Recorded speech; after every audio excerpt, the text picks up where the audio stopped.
بسم اللہ الرحمن الرحیم۔ السلام علیکم۔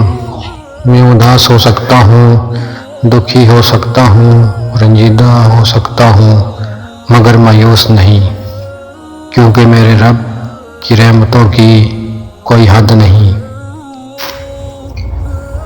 تھک کر بیٹھا ہوں، ہار کر نہیں، صرف بازی ہاتھ سے نکلی ہے، زندگی نہیں۔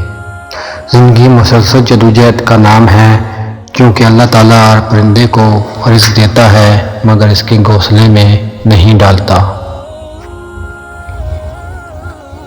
منزلیں سپاہیوں کا استقبال کرتی ہیں، بزدلوں کو راستے کا خوف مار دیتا ہے۔ محنت کی خاموشی سے کرو کہ تمہاری کامیابی شور مچا دے۔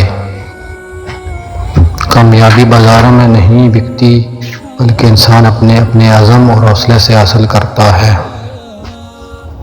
منزلیں چاہے کتنی بھی اونچی کیوں نہ ہوں، اور راستے ہمیشہ پیروں کے نیچے ہوتے ہیں۔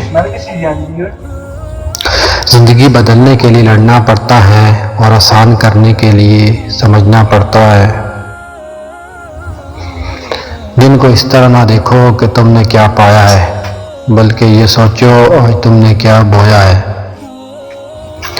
اگر ثابت قدم ہو تو راستے خود بخود نکلتے ہیں۔ تمہاری کامیابی تمہاری خود اعتمادی میں پوشیدہ ہے۔ جو یقین کی راہ پر چل پڑے، ان کو منزلوں نے پناہ دی، جن کو وسوسوں نے ڈرا دیا، وہ قدم قدم پر بہک کے۔ کچھ نہیں ملتا اس دنیا میں محنت کے بغیر، مجھے اپنا سایہ بھی ملا دھوپ میں جانے کے بعد۔ منزلیں تو ملے گی بھٹک کر ہی صحیح، گمراہ تو وہی ہے جو گھر سے نکلے ہی نہیں۔ دنیا کی سب سے مہنگی چیز بھروسہ ہے، جسے کمانے میں سالوں اور گنوانے میں صرف سیکنڈ لگتا ہے۔ موت کو یاد رکھنا نفس کی بیماریوں کا علاج ہے۔